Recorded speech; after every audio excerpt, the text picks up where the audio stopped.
Right then, so let's take a break from our lesson videos because this is the exact session that anyone new or without planning a good session is going to end up on.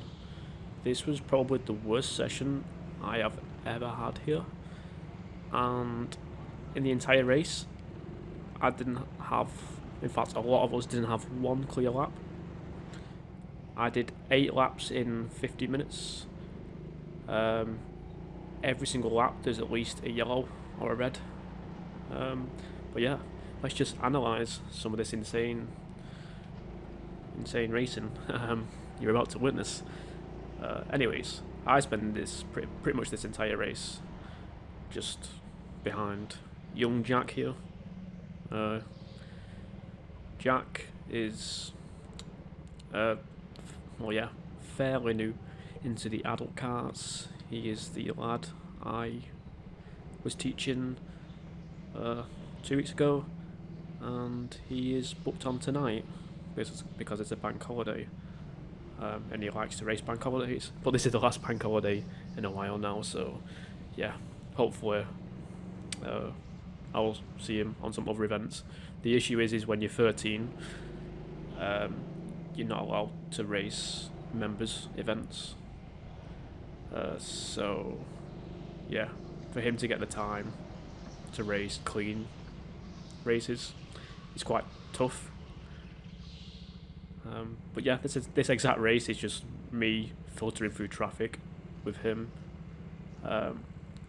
This is a poor race. There's lots of poor racing in this race.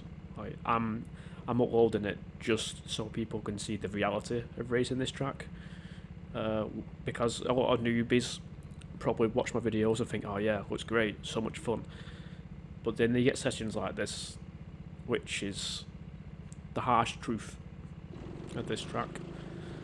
So now we're done my flag test, let's watch this race. I'm trying to keep up with Jack closely because any gap that he takes, I want the same gap. I think I tell people to slow down, maybe. No, not this one. But I do often. Well, there you go.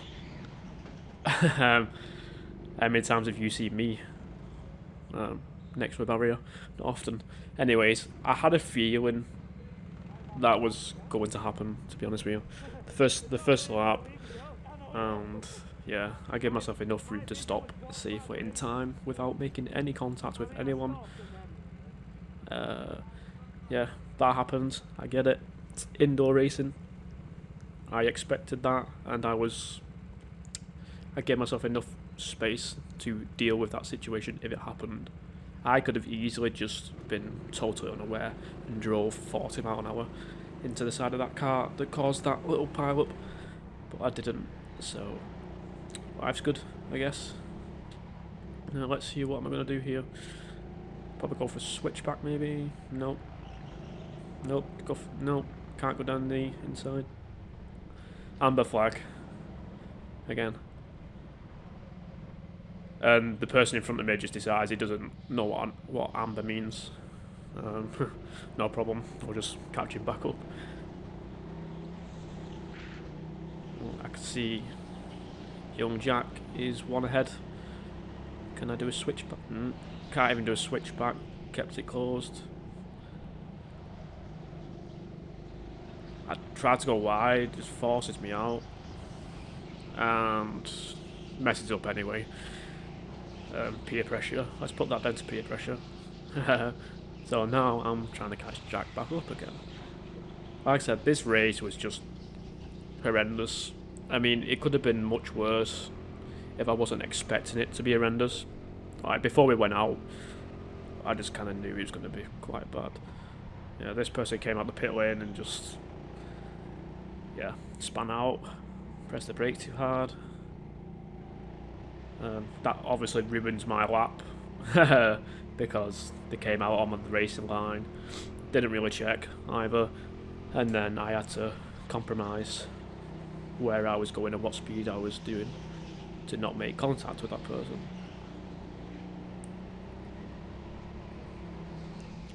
Now, these sessions are good for learning how to overtake. That's the only benefit you get from stuff like this.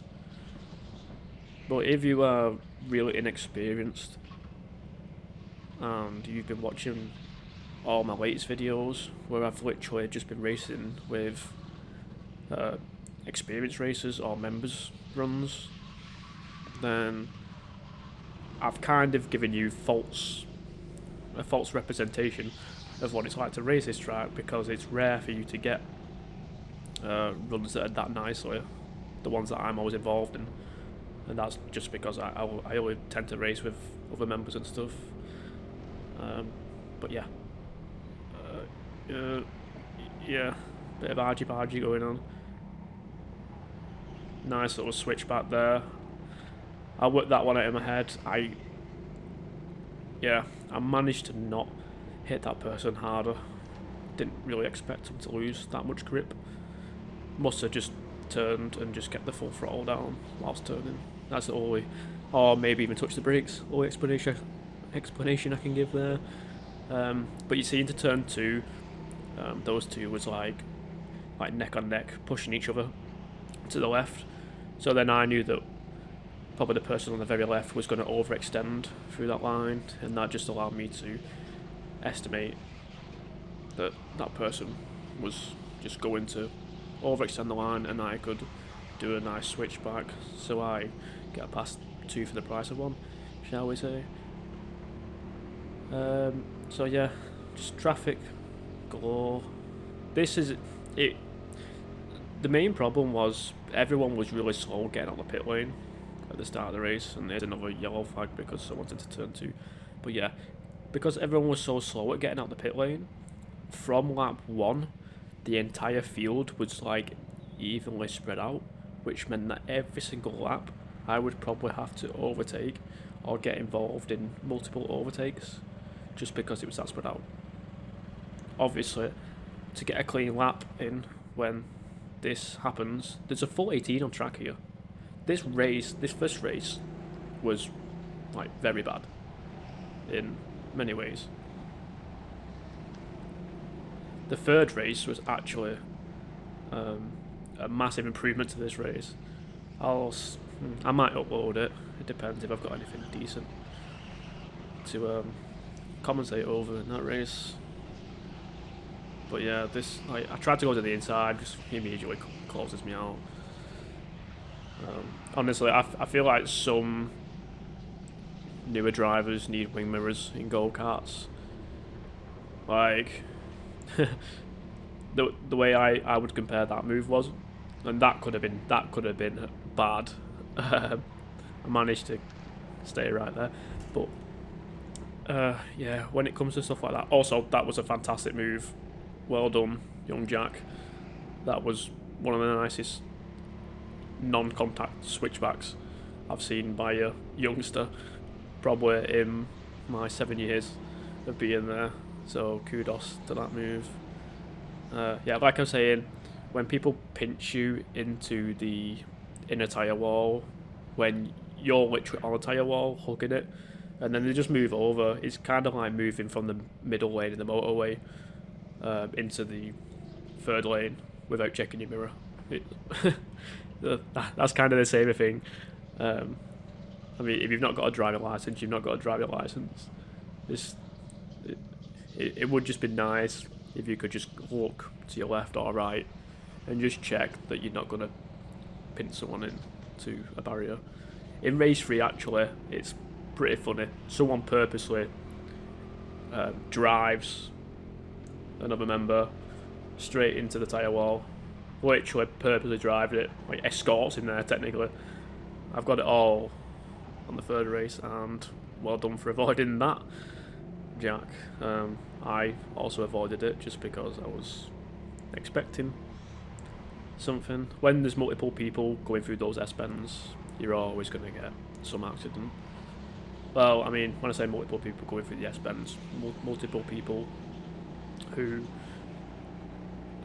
haven't raced here so much, that's always going to happen.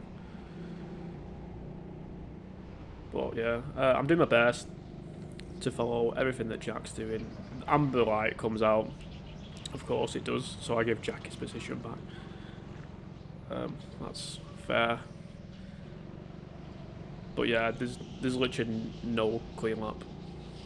I actually came off this race 1 minute 4 second lap. That was my best time in 50 minutes, which was 8 laps. So yeah, not sure what happened there, but Jack goes down the inside. That person just goes to Mars. No idea what you're doing there, honestly. I'm throwing my hands up because that was just an absolutely ridiculous dive down the inside. That, like, if I didn't see that person in my peripheral vision, I could have T-boned them so hard that they wouldn't have been walking for a week. But I caught the front end. The flag, like, the lights changed to amber. I caught the front end in my vision, and I just went and extended my own line, and I completely avoided what could have been a very hurtful accident to the person who spun out. I have no idea why they tried to dive me down the inside there. Sometimes it's like they see you in your own suit and whatnot, and they think it's a challenge to just get past you once. But it doesn't matter how they get past you. They could literally get out the car and throw you off the track and drive past you, and they'll be happy with that. That's kind of how it goes. I found it quite funny when it happened, to be honest with you. But it was just a dangerous move, clearly. And you just got to always remember, if you're a new racer, things like that will happen. A lot of people crash into turn 2. Like, you shouldn't brake into turn 2. That is the main reason you end up in the barrier there, because you use your brakes when turning. But yeah, don't use your brakes there and you'll never make that mistake. I remember seeing someone warming up the tyres and spinning out there. That was funny. Not sure how they did that, but it happens. And yet again, green flag. And this race is literally coming to an end. And I have no idea what. I was actually laughing really hard when that happened. So Jack like undertook that person, and he was like, "No, I'm not having that." And he just full on sent it back down inside, completely cut off Jack, and then flew into the tyre wall. I mean, karma's a bitch, I guess. But that made me laugh. It was such a bad move. I don't know what someone's thinking who's doing that. And yeah, and would you look at that? Clear track, end of the race. And that's how this race went. But yeah, quite funny, right?